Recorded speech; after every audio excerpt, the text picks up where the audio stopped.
네, 다음 절대 전략으로 이어가겠습니다. 김영우 전문가 만나보시죠. 네, 전문가님 안녕하세요.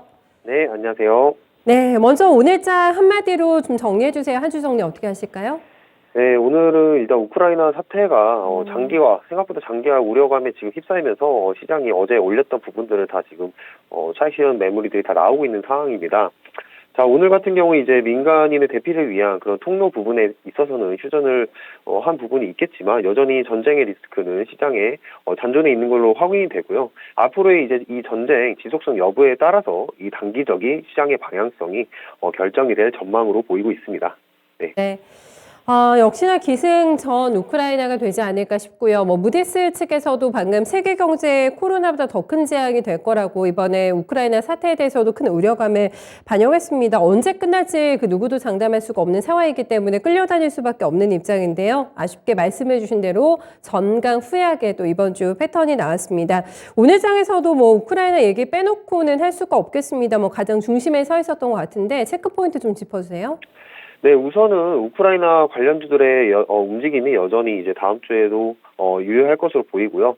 에너지주들, 특히 오늘 같은 경우 이제 알루미늄 같은 경우 이제 산업의 전반적인 그런 부분을 담당을 하고 건설, 거푸집을 만드는 그런 원료라든지 아니면 2차 전지의 중요한 소재가 되는 부분이 있습니다. 이런 부분에서 이 알루미늄에 대한 그런 시세도 계속해서 확인을 해야 되고요.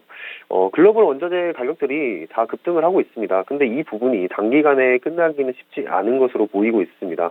결국에는 이제 휴전 협상이 이제 마무리가 돼야 되는데, 그 전까지 이제 곡물, 원유 그리고 비철금속 가격도 급등할 것으로 보이고요. 곡물 같은 경우는 오늘 이제 우크라이나 헤르손 지역이 이제 점령이 되면서 그 부분에 있는 곡물 그런 물량들이 우려감이 휩싸이면서 또 곡물 가격들이 이제 급등을 했는데, 이렇게 단기적인 에너지 관련주들의 이슈에 따라서 그런 급등락이 앞으로도 보일 예정이고, 그거에 따라서 이제 현재 에너지원들의 그런 불안감에 신재생 에너지 관련주들도 단기적인 수급이 조금 더 들어올지 않을까 이렇게 생각을 합니다. 원전 같은 경우 그리고 풍력 같은 경우도 보셔야 될 거는 앞으로도 실적을 낼 수 있는 그런 기술력이 있는 기업들을 주목을 해서 보셔야 된다. 그런 종목들을 매집을 하시는 게 올바른 전략이다. 이렇게 말씀을 드리고 싶고요. 풍력 같은 경우에 예를 들어서 CS윈드라는 이제 종목들, 유럽의 비출 매중을 비중을 많이 가지고 있는 그런 종목들을 매집을 하시는 게 맞다고 보고 있습니다. 두 번째로는 지금 코로나 신규 확진자가 26만 명으로 최다 확진자를 지금 내고 있죠. 근데 이러한 부분들은 어떻게 본다면 코로나 태반주들이 지금 거품이 빠지고 있는 상황에서 앞으로 보셔야 될 부분들은 이제 경구용 치료제 쪽으로 이제 눈을 돌리셔야 되고, 백신 부분들은 아무래도 수급이 약하게 나오지 않을까 생각이 들고 있습니다. 자, 자가진단 키트 같은 경우에는 이제 펀더멘탈 움직임으로 전환이 되고 있는 시점이기 때문에 그런 SD바이오 센서라든지 휴마시스 같은 종목들도 그러한 펀더멘탈적인 앞으로 실적이 꾸준히 날 수 있는가, 그런 성장성 측면에서 바라봐야 됐고요. 세 번째로는 이제 조선주들이 오늘 수급이 굉장히 몰리는 현상을 보였죠. 자, HMM 같은 경우에는 이제 거래 대금이 1.2조 가량 몰리면서 그 부분을 수급을 어떻게 블랙홀 역할을 하게 되었는데, 러시아 노선이 중단되는 소식에 그런 상승세를 보이고 있습니다. 러시아 노선이 중단이 된다면 운임 가격이 상승이 되고 혹은 최소한 유지될 거라는 그런 기대감이 있고요. 거기에 이제 앞으로 경제가 재개된다면 물동량이 증가를 하면서 이 해운주들 같은 경우에 그런 실적 모멘텀을 받을 수 있다. 그 부분에 대해서 그 기대감이 상승을 하고 있습니다.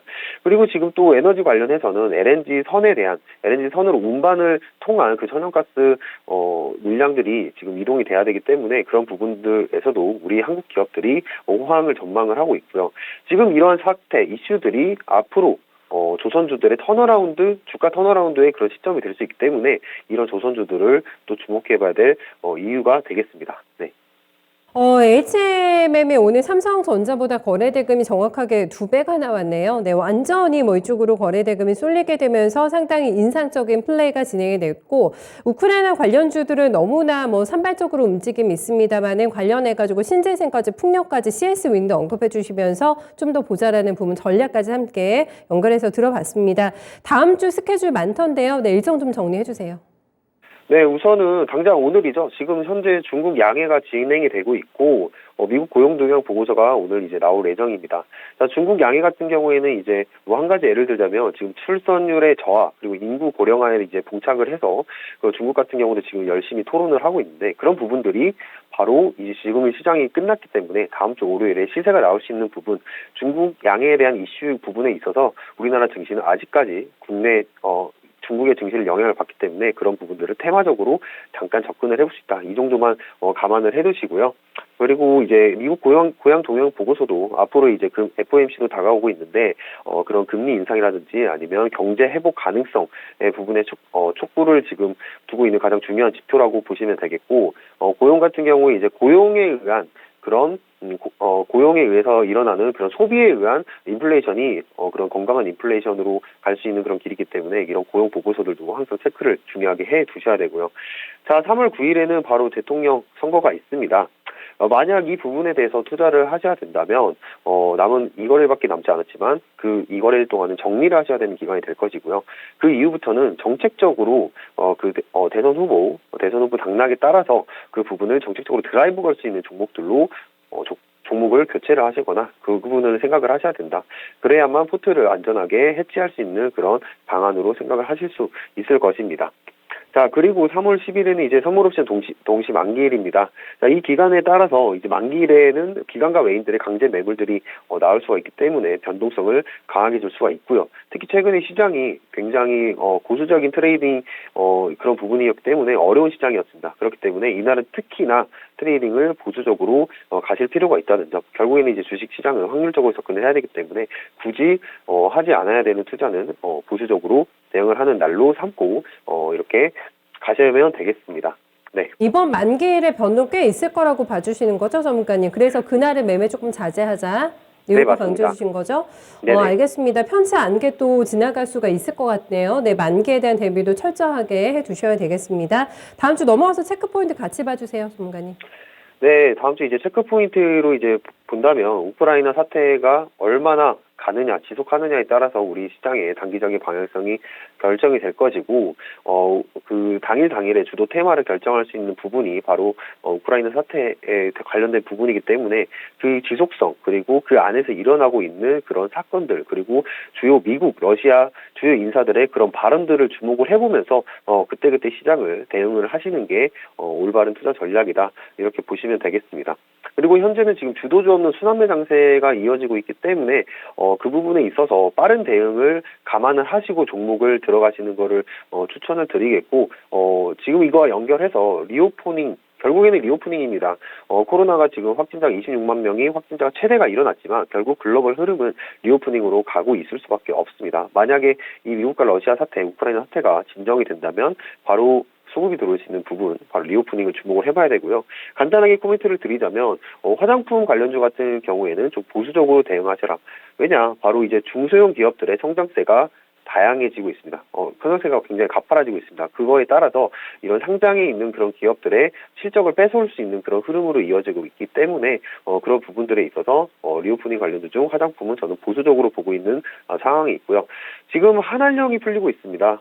이제 밥 잘 사주는 예쁜 누나를 필두로 그런 미디어 콘텐츠 관련주들을 보되 실적이 나올 수 있는 그런 종목들을 보셔야 되고요. 저 같은 경우 이제 J 콘텐트리라는 종목을 좀 유심히 보고 있는데 그 부분들 실질적으로 계약을 하거나 아니면 OTT에서 매출을 실질적으로 낼 수 있는 그런 종목들을 보시는 것을 추천을 드리도록 하겠습니다. 그리고 이제 변동성이 큰 대선주라든지 아니면 에너지 관련주보다는 앞으로를 이제 대비할 수 있는 그런 주식들로 포트를 채워 나가시는 게 어떨까 이렇게 말씀을 드리도록 하겠습니다. 네, 만약에 대선에 대비해서 종목을 가지고 계신 분들 같은 경우에는 대선 끝나기 전에 일단 매도 처리나 이렇게 좀 하시는 게 좋을까요? 그 전에 단속을 할까요, 전문가님? 네. 가지고 계신 종목이 뭔지는 모르겠지만 네. 그 이후에 만약에 여야 동시에 그런 대선 정책의 수혜를 받을 수 있는 그런 건설주들이라든지 그런 거 가지고 가셔도 되겠지만 혹시나 인맥주나 아니면 그런 크게 관련이 없는, 정책적으로 관련이 없는 그런 관련 주식들은 비중을 줄이시는 게 어떨까 저는 생각을 합니다. 네. 새 정부에 맞는 또 저희 포트 수립이 필요할 것 같은데 안정적인 종목으로 대응을 하자라는 걸 포인트로 얘기해 주셨고 리오프닝주는 선별 잘 하셔야겠는데요. 네, 화장품주는 보수적으로 오히려 콘텐츠가 조금 더 유망하다는 의견 피력해 주셨습니다. 정리해 볼게요. 전문가님 절대 전략 내주세요. 네, 결국에는 다음 주는 이제 선별적으로 낙폭 과대주에 대한 이제 트레이딩을 하셔야 된다고 생각을 합니다. 아직까지 국제 정세가 불안하기 때문에 현금 비중을 아직까지 높은 수준으로 유지를 해주시고 가격 메리트는 보되 비중을 한 번에 많이 들어가는 투자는 좀 삼가야 되지 않을까. 어찌됐든 지금 미국과 러시아의 분쟁이 계속되고 있고 이 우크라이나를 사이 두고 분쟁은 장기화가 될 전망으로 지금 보여지고 있습니다. 그러한 부분에서 주식시장은 매일 열립니다. 매일 열리기 때문에 굳이 이런 시장 속에서 공격적인 투자를 하실 필요 없다라는 말씀 다시 한번 드리겠고 또 고용지표가 또 이제 앞서 기다리고 있기 때문에 이런 부분들, 이런 지표들, 중요한 지표들을 기준 삼아서 꼭 보수적인 그런 대응 전략을 지금 시장에서는 취하시는 거를 저는 추천을 드리도록 하겠습니다. 네, 알겠습니다. 아직은 투자의 구간이 아니라 낙폭주를 접근하더라도 내 트레이딩으로 내 방망이를 짧게 잡자. 네, 이 부분 저희 잘 기억하면서 다음 주 준비해 볼게요. 전문가님 오늘 말씀 잘 들었습니다. 네, 감사합니다. 네, 김영우 전문가 함께했습니다.